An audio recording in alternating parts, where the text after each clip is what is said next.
like you stumbled in here by accident. But don't worry, I'm not Chris Henson. Why don't you take a seat? My name's Ryan Quinn. I'm the host of the Screenwriters Pub.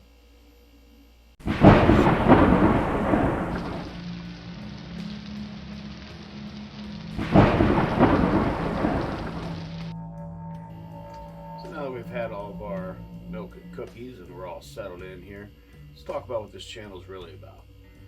Screenwriters Pub, we're going to talk about movies in general, writing movies, industry experiences that I've had, industry experiences I know other people have had, and we're going to kind of delve into what it takes to get seen in movies, everything movie. If you stayed this long, I imagine you have some type of love for movies yourself. So today we're going to jump in. First, we're going to talk about The Night of the Living Dead. It's one of my favorite movies of all times, and I'm ready to tell you about it. What I love most about The Night of the Living Dead is the old school aspect of it. There's not been another zombie movie to date, in my opinion, that's been made that's anything even close to it. It's where the bar is set. It's up here, in my book. And there's a lot of reasons for that. The zombies were slow, walking, up through the fields and all that. You had your naked zombies, you had your raw gore and all those things. And it built a suspense that you just don't get in the movies now, with the running, the sprinting zombies, they're crawling over each other and all that bullshit. It's, to me, takes away from it. Takes away from the zombie aspect, the fear. All that really gives me is anxiety. Just anxiety. I don't really feel fear when I'm watching those zombie movies. Now, when I was a child, we used to rent this movie all the time, and I was creeped out. I was always looking for it, though. It was a good creeped out. It was a comforting creeped out. It was a movie, on a rainy night, that we're trying to watch, growing up. So, those are some of the reasons that, to me, this is the greatest zombie movie ever made. We're going to go into a little bit further detail. I'm going to show some clips from the movie. Got the footage off of YouTube, so should be all good. Let's take a look. Spending more time with her now than when she was alive. And you know why? Don't start. She couldn't possibly be buried in the city. No, that would have been much too easy. She knew I'd have to be the one to drive you up here. That's why she had herself buried 200 miles from the nearest glass of beer. Johnny, now we're here. Will you please just stop it? Stop what? The truth? She drove our father. She drove me away from home, and she damn near drove you into a convent. That's not true. When's the last time you had a date? That is none of your business. The one thing she never, ever drove was 200 miles to visit anything. Johnny, please. No, I need you to stop talking like that. Don't talk like that. Not here. What do you mean, not here? Not here. Not in the middle of... Of what? Show some respect. You're afraid, aren't you? You really are afraid of this place. God, you never stop. Love of God, Johnny. Bastard! Jesus, you're weird. Let's just get through this, can we please? Just get it over with. They're coming to get you, Barbara. Barbara. For the love of God, Johnny. They're horny, Barbara. They've been dead a long time.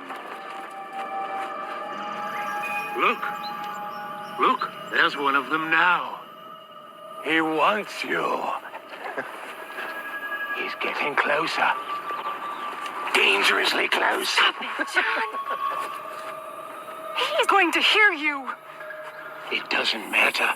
He knows we're here. It's too late now. There's no escape. No, Mother! You bastard. Johnny! I'm sorry. Very sorry. Hey. I'm sorry. Hey, man, are you okay? Is there something we can do to help? It's weird, huh?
Please, my brother!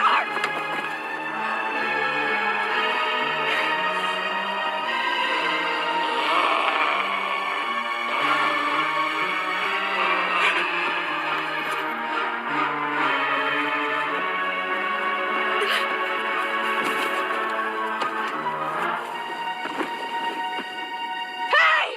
Hey, mister! Hey! Please, we need help! Please, mister, help us!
Hey, is there anybody here?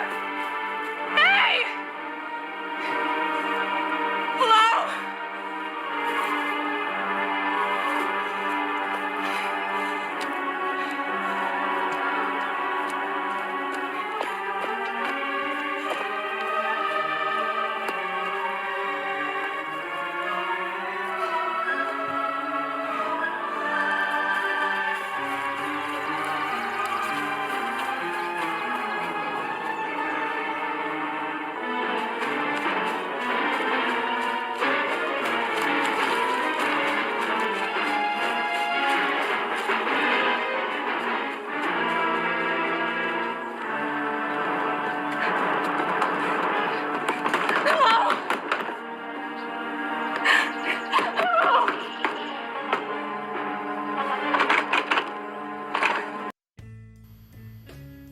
Alright, so now we've seen that. What do you think? Put your comments below on that opening scene of how did it make you feel? Could you imagine, living in a house, old farmhouse with a graveyard so close, just over the hill, and the dead start walking? I mean, come on. You know, to me, that's one of the scariest scenarios that you could probably ever be in. Hopefully, we never see it in our time. The way things are going, I don't know. But so, with that being said, seeing that scene, I've seen that version as a child before I ever saw the original that was done, you know, way back in the day, black and white. You know, fantastic movie. Same vibe, way ahead of its time. You know, my mother used to tell me a story about going to watch it at the drive-in movie theater, you know, with cousins, and just how terrified that they all were. I could only imagine, you know, seeing that type of a movie back then. So to do it again in the 90s and for me to see that version first, it was terrifying. I mean, looking back at it now, I mean, obviously you can see, you notice when his head hits the grave, you know, that it's clearly a dummy. I mean, you know, they did the best they could. And I think that's one of the things that I love about it the most, that they did the best that they could. But those zombies in that scene were just terrifying. And the zombie she thinks is the person that's walking, she starts yelling for help, and then slowly his, you know, suit starts to pull off of him. Brilliant. You know, absolutely brilliant. You know, terror. And for her to find herself running to a farmhouse after having that happen, and then what happens next in the farmhouse, I mean, come on. You know, so, but there's so many layers, you know, there's so many layers to this movie. You've got your social aspect of it. Eventually, you know, you'll see the people come up from the basement, you know, Cooper and, you know, the fella and his girlfriend. And, you know, Cooper's kind of a asshole, you know, nobody could stand him type guy. He was a leader before Ben shows up, which honestly, I mean, Tony Todd, I mean, nailed it. Absolutely nailed it. Because that's a hard act to follow from the original, and I think he really, really did a wonderful job. So we'll show some more clips, and then we're going to talk about some of the differences between the original, how it played out, and how the remake came about. So let's take a look at this, and we'll see what happens.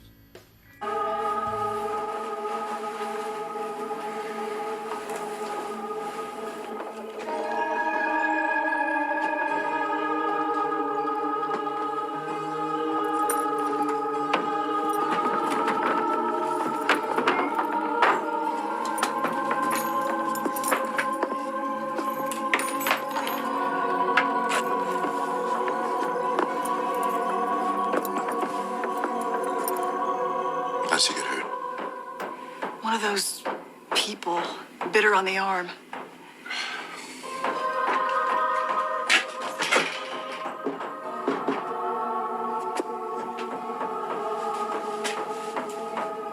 What? You want this one too?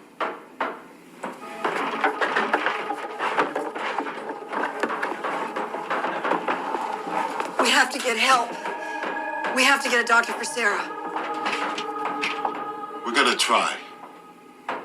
Since you ain't doing nothing, Cooper, maybe you want to start looking for those keys.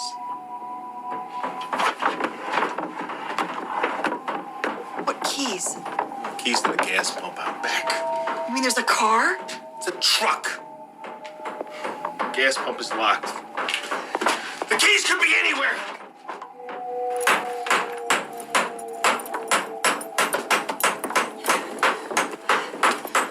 You know where, keys I'm looking for.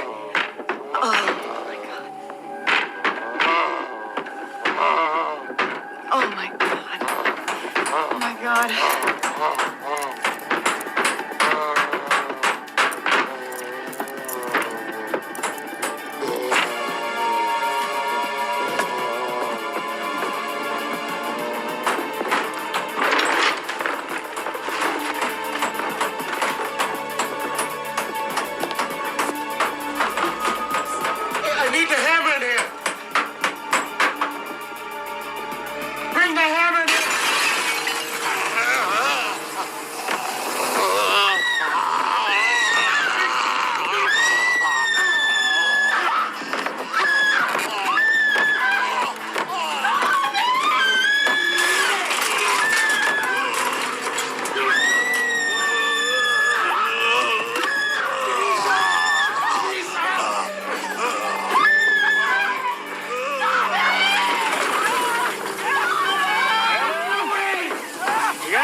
I didn't do that. Look there.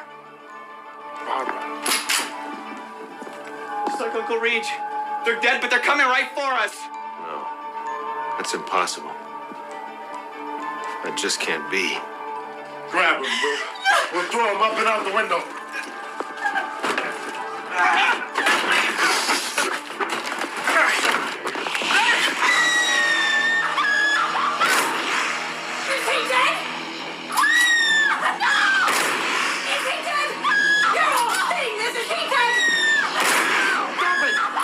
You're losing it, girl. You are losing it! You think so?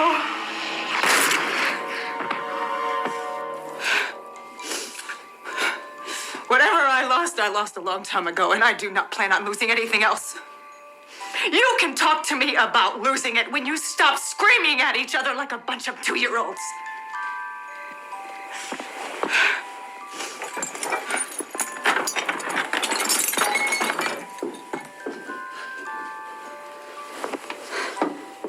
You all right? Hey, you all right? Look. It's gonna be all right, okay? How many bullets does this thing hold? 15. There's more in the desk. Okay, so on the recap, look at the differences. You know, you've got Ben in the original, you know, he dies at the very end, but he was still alive when he dies. You know, in the remake, Ben's a zombie, doesn't make it, you know, still dies. Also, the lead, completely different. You know, in the original, you know, she's kind of weak. She doesn't really stand her ground.